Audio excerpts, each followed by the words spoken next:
Welcome to Behind the Music, the Houston Chamber Choir's weekly podcast. I'm St. John Flynn.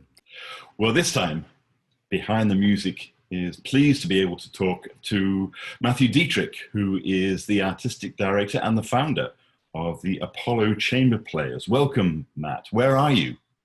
Great to see you, St. John. I am at my home here in Houston in the Med Center area, and it's a beautiful but hot day.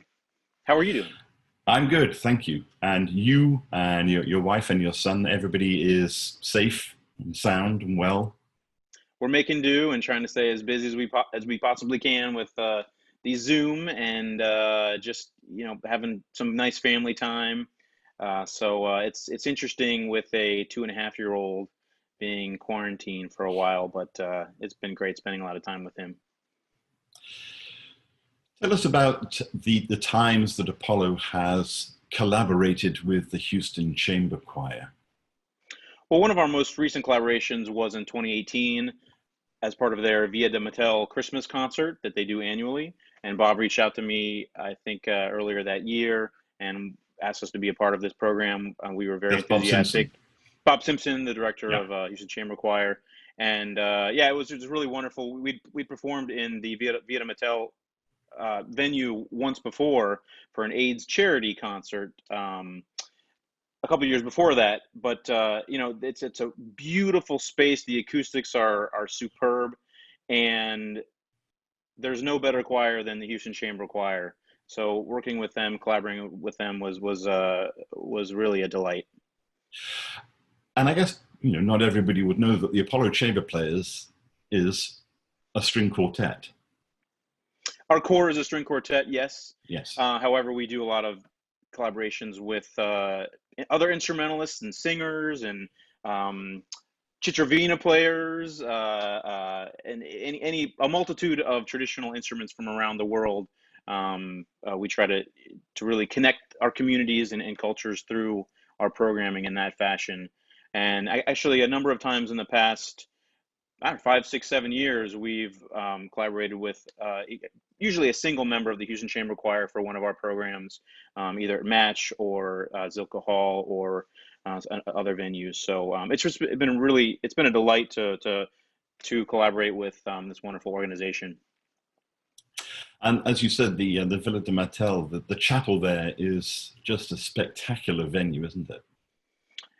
Acoustically, it's one of the best venues in Houston, especially for strings and for the voice. I think it's really hard to beat in that respect. And so the combination of the two is just a wonderful aesthetic and very. I think everyone enjoys. Also, the architecture of the building too adds a lot to the performance as well. It was Christmas 2018 that you performed at the Villa with the Houston Chamber Choir. Do you remember what you played? We played Corelli's Christmas Concerto, a chamber version, and actually we also performed a work with one of the singers. It was something we commissioned by a Houston composer named Mark Buller, and this is something that we included on one of our first holiday concerts that we featured a number of commissions inspired by Christmas and holiday traditions. And then we did a couple of other shorter works with the choir, and it was a really fun collaboration. We were out front in front of the choir, and just the kind of the sound that you're in that situation with this these wonderful singers behind you. Again, it's just really it's almost unbeatable. Yeah, it really is something very special. One of the things I think that distinguishes the Apollo Chamber Players from many other string quartets is that you are tied very closely into not just classical music, but also folk traditions as well. Yes, that's correct. And a lot of this comes from, my upbringing. I grew up in York, Pennsylvania. My father was a minister. He also played the guitar and banjo and harmonica and mountain dulcimer and lots of folk instruments. My mom was a classical musician, and she taught my two younger brothers and I violin. We started when we were 3 years old. So we grew up, and my family did programs. We did programs of hymn tunes and folk and fiddle tunes, and we combined them with works by Bach and Mozart. So this kind of mixing of genres that now we do with Apollo has been a part of my DNA for well, my entire life, really. And in fact, your commitment to the folk traditions is borne out in Apollo has a what you call the 20 by 2020 commissioning project, where the ensemble has commissioned 20 different composers from different regions of the world, different musical backgrounds, to compose music for you. Can you give us a sense of some of the regions of the world that have been covered? Well, for sure. I mean, right here in our backyard, we began the project with a piece by a really wonderful American composer, Libby Larsen, a piece called Sorrow Song and Jubilee that connected African American spirituals and sorrow songs with the Czech composer Dvorak. Dvorak was inspired by spirituals, and when he lived in the States in the 1890s, a grandson of a former slave named Henry Thacker Burleigh taught him these spirituals, and he was very inspired to use those in his music. So, and then most recently, recently last year, we did a collaboration with a Chickasaw composer named Jared Impichaha Tate. This is a piece called Moonstrike for string quartet and narrator. And the narrator happened to be John Harrington, who was the first member of a Native American tribe to fly in space. And he built part of the space station in 2002. So we have some of the Americas. We've explored the Andean region. In South America, we've explored Eastern music, Japanese, Vietnamese. We have a really wonderful collaboration with a Vietnamese Dan Bao player named Vanessa Vo. And then an Indian Chitravina player named Chitravina and Rabakiran. So, it's kind of run the gamut. And we were to have premiered the last two commissions of this project this past spring. Obviously, that was we had to reschedule and postpone these because of the pandemic. But right, we're doing this festival right now, and we're gonna feature every single commission as well as the composers as part of 20 separate episodes to celebrate the conclusion of this bold project. So, talking about folk music, was that the first music that you experienced when you were young, when you were growing up, through your parents? In a way, yes. I mean, I learned violin using the Suzuki Method of violin training, and this was founded by Shinichi Suzuki, who believed that every child could learn music. It's very oriented to listening and hearing things and developing the ear almost before you can read music. So I remember being able to, to play things on my violin before I could read music. And then that the reading music comes later. So in terms of a lot of the folk and fiddle tunes, I think I remember learning those by ear. And then with the Suzuki Method, you go from book 1 to 10, and it advances with each volume, with each book, the technique and everything. So my childhood was spent kind of mixing those two things and learning Bach and Vivaldi, and then playing Irish fiddle tunes in conjunction with that. But I think that this Suzuki Method really enabled me to develop my ear. And so fast forward to the Apollo years, and I've been able to transcribe some field recordings that there is no music to, but just by listening, being able to then transcribe on Finale and create some sheet music and arrange those so the four of us can play that. And those are actually for sale on sheetmusicplus.com. I think we have about 15 arrangements on there right now. Arrangements from what part of the world? These are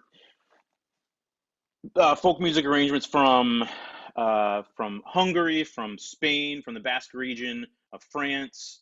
We have some from Vietnam, actually really all over the world. And in fact, we have the first transcription and arrangement of a piece by the vanguard African-American composer Florence Beatrice Price as well. And actually, that may be soon bought by a big publishing company, because she is in such demand, and she's experiencing a well-deserved renaissance of her music in the past. It's in the past 5 or 6 years. So we were really kind of happy to be a part of that. But again, I think, I really, I credit my parents, and especially my mom, for giving me that opportunity to develop my ear to a point where, I was able to do a lot of these arrangements and transcriptions later in my life and earn a little money from them. Was there ever a clash between your mother's music and your father's music, or did they blend together seamlessly in the house? Well, I would say my parents blended together very seamlessly, but it was my brothers and I that had the issue. I mean, if you can just imagine, maybe me as a teenager pushing the boundaries, and then I have my middle brother, Chris, who would, kind of felt sandwiched. And then my youngest brother, Benny, he was the total cute showstopper. He would, a lot of, when we were doing most of these programs, he was, 4, 5, 6, 7, just, I mean, totally like the cutest kid you could ever imagine out on stage. You could see his belly because, his, his shirt, maybe his shirt was untucked, and he would say one line in a piece that we were singing, and, the audience would erupt. And it's like, okay, our brother steals the show again. So, and actually it's really funny because I guess we were a stage family in some sense, right? And my parents, we all kind of joke about now how we would be fighting backstage and, wouldn't be talking to each other. But the moment you get out on stage, everything is smiles and everyone is fine. And my poor parents, I mean, they really tried to pull it together as much as they could. But that The has helped Detrick me. 5. But you know what? I think that's right. That's really helped me as a performer, being able to kind of focus when you go out on stage. I mean, I've been in front of audiences since I was 3 years old. So that's not something I'm too terribly. I mean, I still get butterflies in my stomach, but it's not something that's completely foreign to me.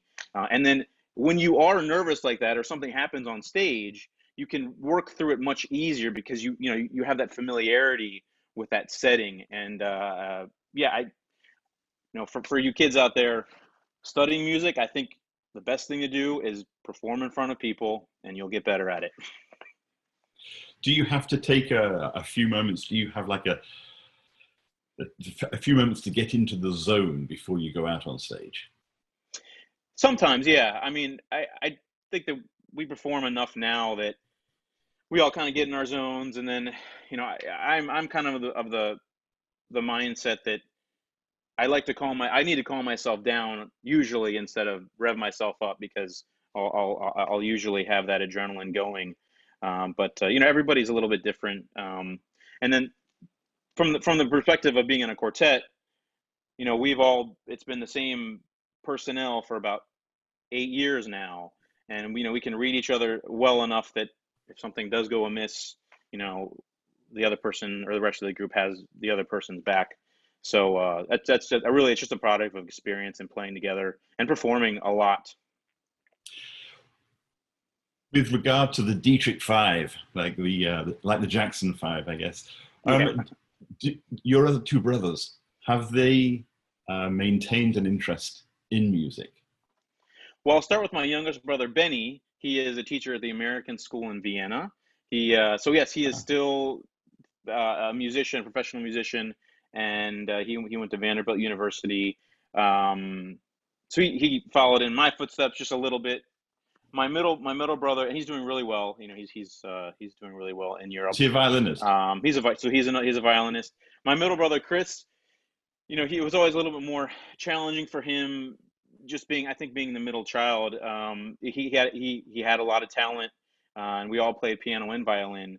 And actually he went to college for photojournalism, and he minored in violin, University of Missouri, and he became a photojournalist. He was an excellent photographer for the Salt Lake Tribune for 8 or 9 or 10 years. He just retired. He left his position last year before he was fired because of cuts to the paper and everything that's going on in the news industry. And now he opened a brewery. Oh wow! So in fact, he's using his artistry to brew beer, and in fact, he was involved in some of the creation and the artwork for the cans for the beer, and he asked my brother Ben and I to transcribe this bird called a loo, and it's little bird call, and so there's the music on the can of this Oh, really? bird's call, yeah. And so there's some musical and artistic elements that still are with my brother Chris, even though he's not a professional violinist. So I think my parents are proud of all of our respective paths. What does the beer taste like? The beer is delicious. He was always doing this on the side since he was in college, and I think he definitely put in his 10,000 hours, and they're doing very well, especially now in the pandemic because people are imbibing. What's the beer called again? It's called Level Crossing Brewing Company in Level Salt Lake Crossing. City. You mentioned that one of your brothers went to Vanderbilt. Where did you go to school? I studied at Rice University at the Shepherd School of Music. I began my undergrad in 1999. I stayed for my master's and completed my master's degree in 2005.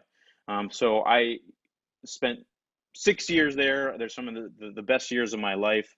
The Shepherd School of Music is second to none. The faculty are amazing. And yeah, I mean, I'll mention my former teacher, Ken Goldsmith, right here behind me. Recently passed away. Mm. He after my family, he was one of the most important people in my life.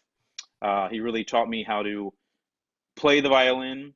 When I started as a freshman, I needed some technical work, and I worked really, really hard to maybe get up to the level of some of my peers that were there. Right. I do consider myself a little bit more of a late bloomer, but one of the reasons why I feel like I found some success in being an entrepreneur is that I was able to take other classes. I didn't go to music conservatory where it would have just been only music. I had such great teachers and Mm-hmm. professors outside of the music school, and I took advantage of that. I took philosophy, I took sociology, I took environmental classes, an acoustics class that mixed with some physics students. So especially with Ken Goldsmith's passing recently, I've just been thinking how fortunate it was for me to go to this school. I was a Pennsylvania boy from a small town. Um, I didn't even really know where Texas was on a map until I started auditioning for schools and Mm-hmm. conservatories. And my teacher in Pennsylvania had known Ken from I think a conference years back, and helped me make that connection. But that really was a formative experience of my life, attending Rice and staying in Houston. And as you said, Ken Goldsmith, I knew Ken. He was a Yeah. phenomenal person. And, since his passing, to see so many of his students write about the effect, the influence that he had on their lives as musicians, it's quite remarkable. And let me just follow up. I mean, that's totally right. And the reason why we all love and admire him so much is because he helped us become who we were supposed to be.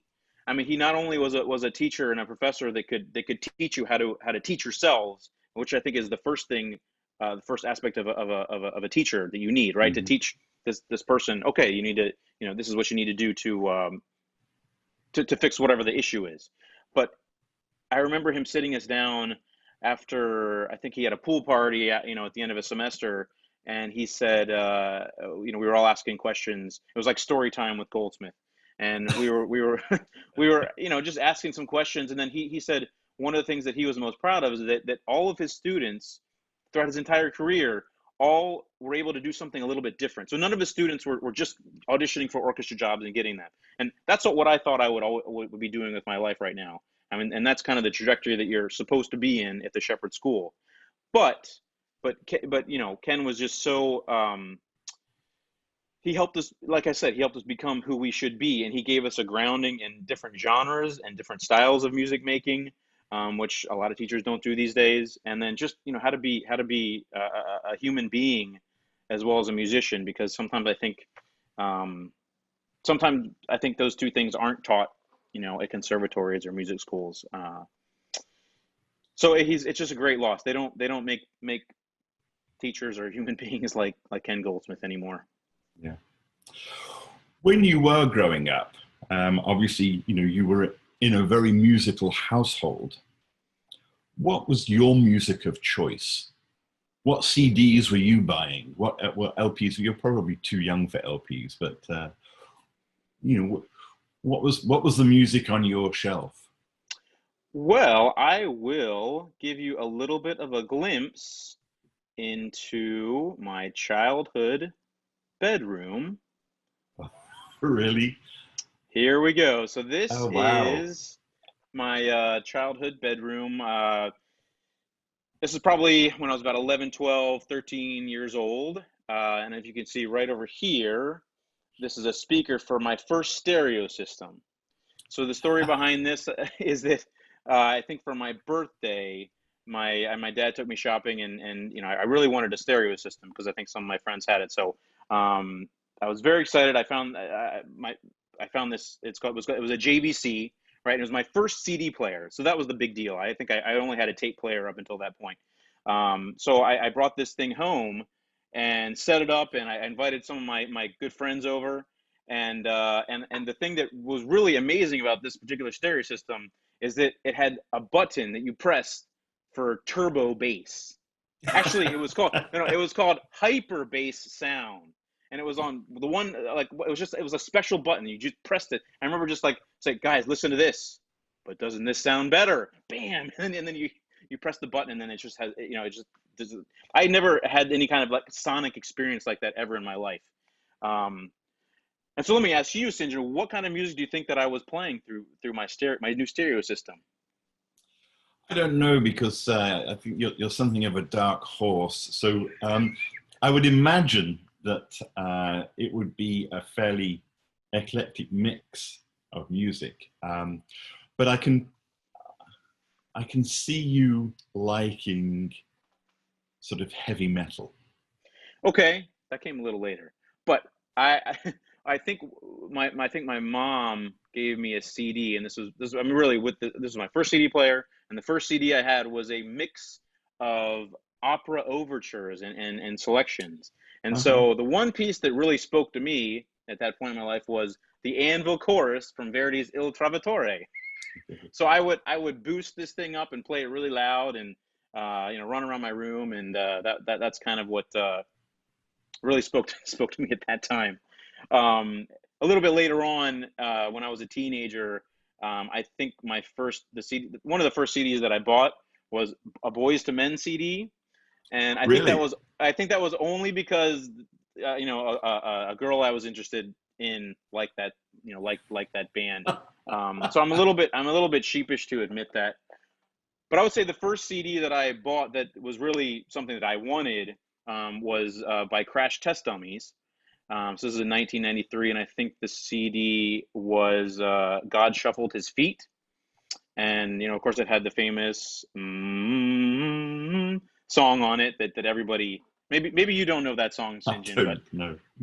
It was not in my number one on the charts. But the interesting thing about that CD is that there's a lot of references to spirituality and religion and God.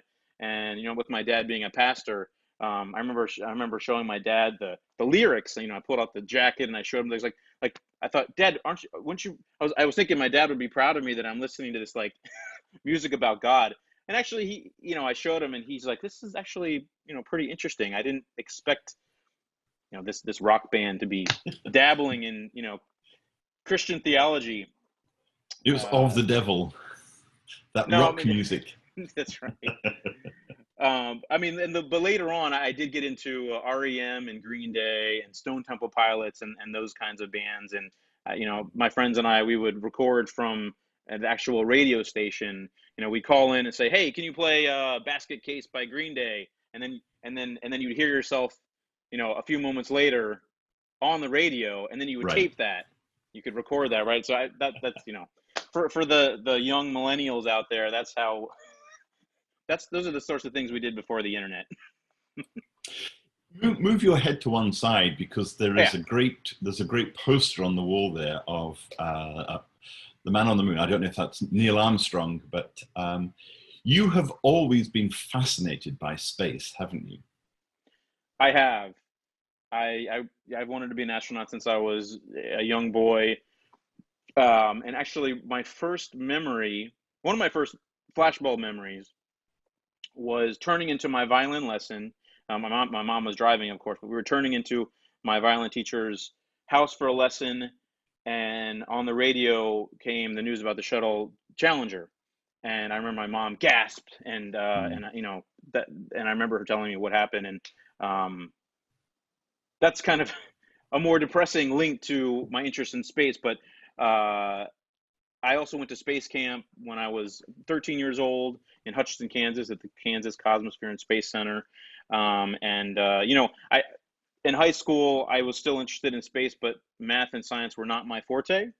And the music became more important, and my dreams of becoming an astronaut kind of became, well, maybe in the future we'll be able to go to a hotel or go to an excursion to the moon, which may be possible someday if Elon Musk has his way.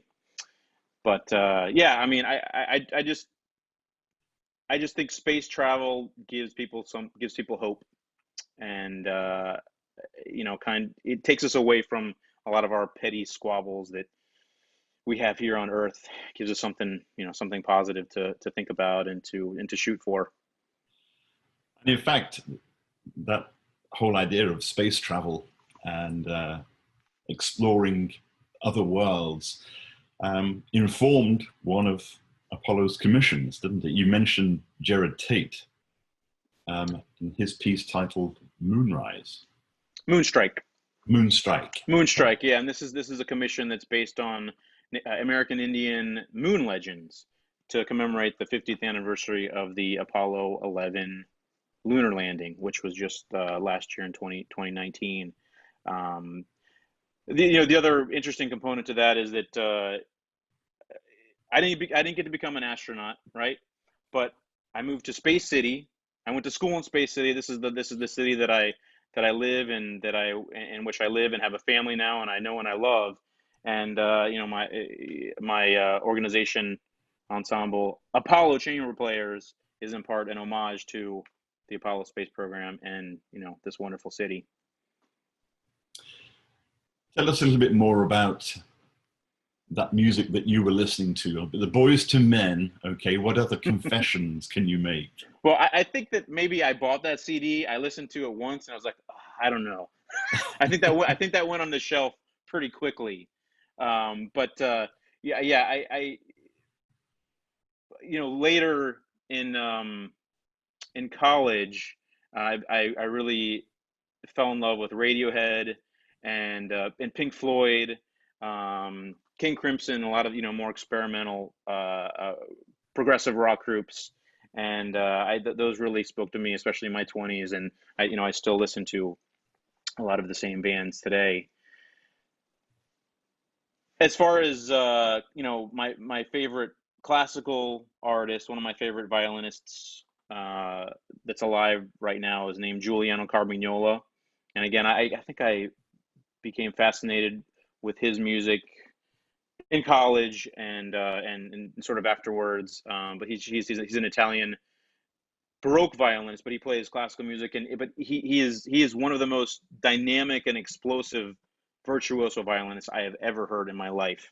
And I can listen to his music all the time. His personality comes out crystal clear in everything that he does, and it's fabulous playing. Do you still have any of those CDs that I can see Well, there? Do you still have any of them at home? so yes, I think so. So this room was my room until I was about 16 years old, and my two younger brothers were sharing a room right on, they shared a wall with this room. But as you can imagine, two teenagers sharing a room doesn't work very well.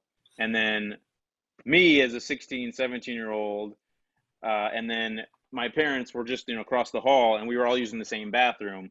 So after a couple of incidents, my parents said, "That's it. You're going to go live in the basement, Matt." And so they actually remodeled a section of our basement to the room that I spent the last couple of years of high school before I left for college in. And then so my brother Ben moved into this room, and that kind of became his little lair for a while. So some of my books and things are still at home in my room, and my parents keep threatening to throw them out, but I'm like, just wait, I'll get them sometime. Yeah. This my background here is actually something from my past. It's a virtual background, but that's the library in the house that I lived in Atlanta before I moved to Houston, and moved into the house, and it was a brand new house, and we had the shelves built so that I had somewhere for my books, and it's I love seeing the walls that are bookshelves. I think that floor to ceiling, it's just such a great. Yeah.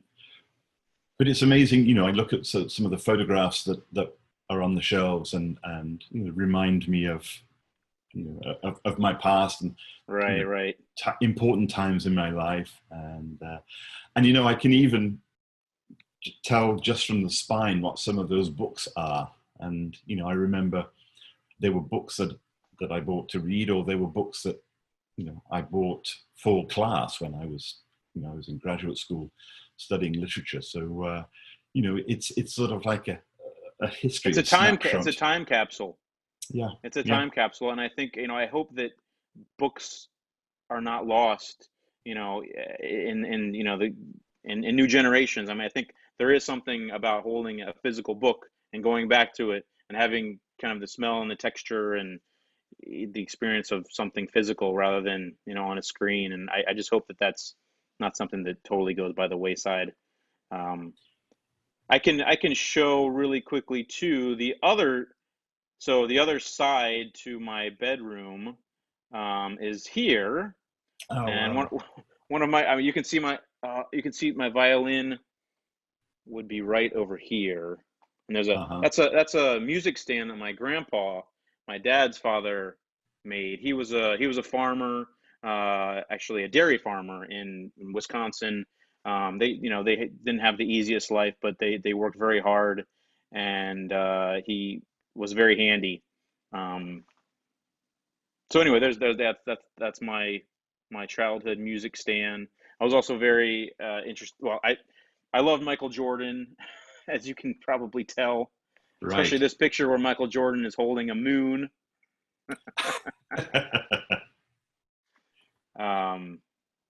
So, and yeah, go ahead. When you look at the music that Apollo is making today, do you see the roots of that in your home life? I definitely do. And a lot of that's the mixing of genres in our Detrick 5 ensemble. But I think a lot of that also just comes from, well, I know that some of that also comes from the fact that my family took in immigrants and refugees and asylum seekers when, when they needed a place to stay for a couple weeks or a couple months. Mm-hmm. We had two gentlemen that were released from the York County prison that were part of something called the People of the Golden Vision, and they came over seeking religious asylum on religious persecution grounds. They were released from the prison, and they lived with us for I think maybe 3 or 4 months in our basement, and just having that experience, of someone from a different culture, and I think it creates a lot of empathy for other cultures, but a lot of interest too. So I do feel like that has informed what we do with Apollo in terms of the multicultural element. And then Houston, of course. I mean, I'm just so humbled that I ended up in this city because it's a multicultural city. The world lives here, and I think that that's what makes it so special in many respects. I think one of the things that we often forget is that even those, the dead white guys, the Mozarts and the Beethovens, etc., were inspired by the folk music of their day. Definitely. And this was something that we thought about a lot, and I thought about when we were starting Apollo, is how can we show this inspiration and these connections that, you know, even Bach, Beethoven, Brahms had with the traditional music of their of their of their culture, and kind of, you know, use that as a lens of interpretation for the listener to say, hey, you know, these people were interested in some of the same things that I'm interested too. It's not all stuffy highbrow music, you know. I think one of the things that is important for people to know about you is that you are married to the other violinist in the Apollo Chamber Players, Annabelle. And so you are a two violin family. We are. And so during this pandemic, we've been able to actually record some videos as, you know, just the two of us, some duos.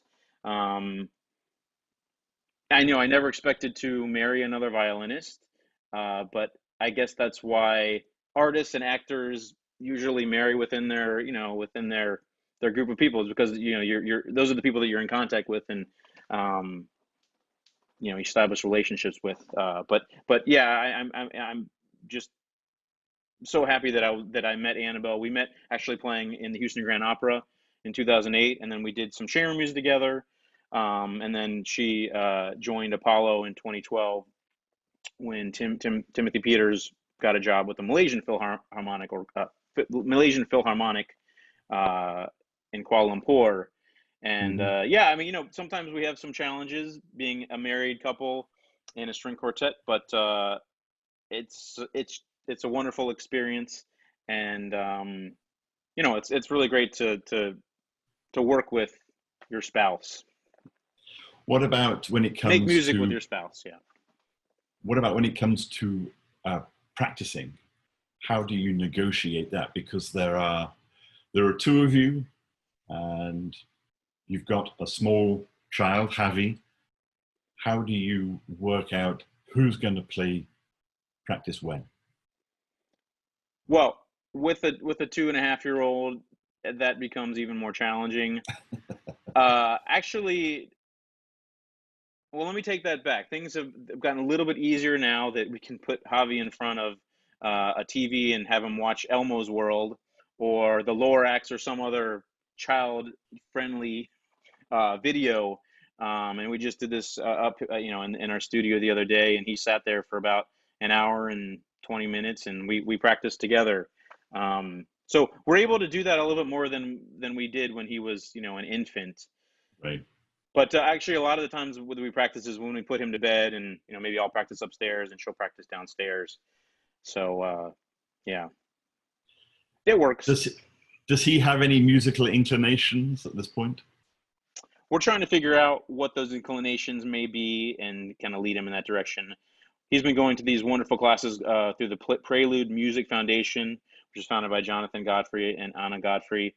And I mean, he can basically sing at pitch now. He'll Oh, sing songs, and he knows all of the Spanish songs, which are part of Cante Bala. This is another version of this, you know, Prelude music program. And I mean, he'll sing. He knows all the words, even though he doesn't.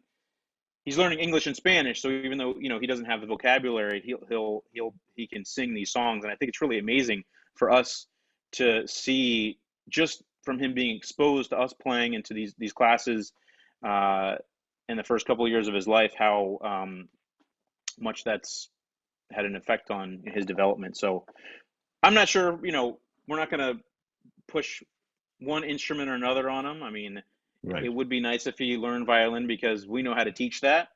Um, but, you know, there are some possible perilous situations involved in, you know, trying to teach your kid the same instrument.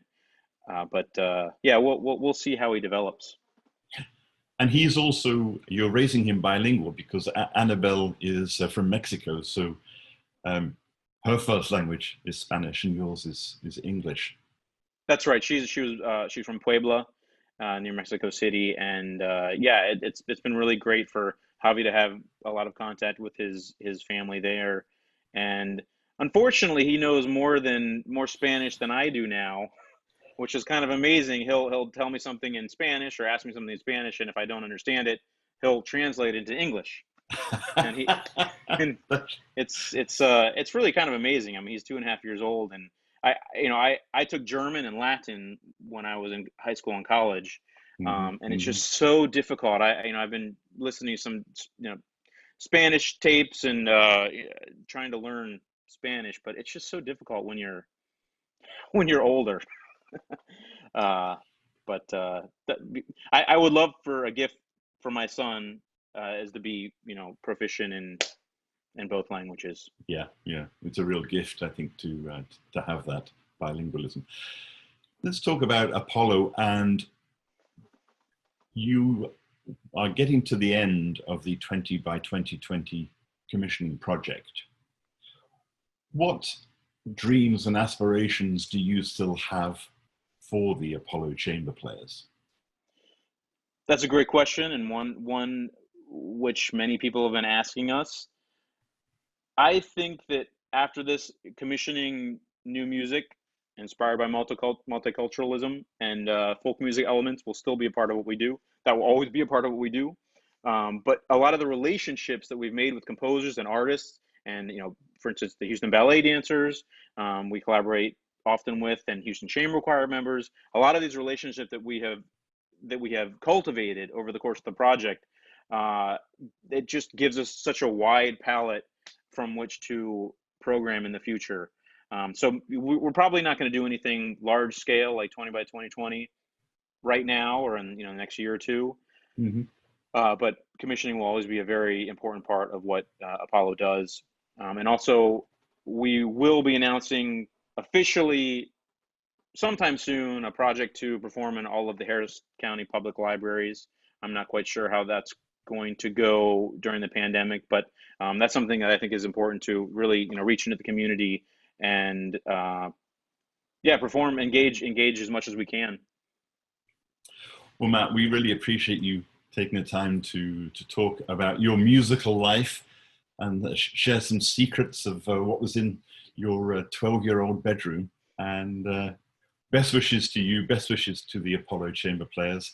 Thank you for collaborating and continuing to collaborate with the Houston Chamber Choir. We all appreciate it very much. Thank you. Thank you so much, St. John. And thank you also to all of the patrons and sponsors of the Houston Chamber Choir. We couldn't do what we do without your support. And thank you to you for watching, and join us again next time. I'm St. John Flynn. Thank you.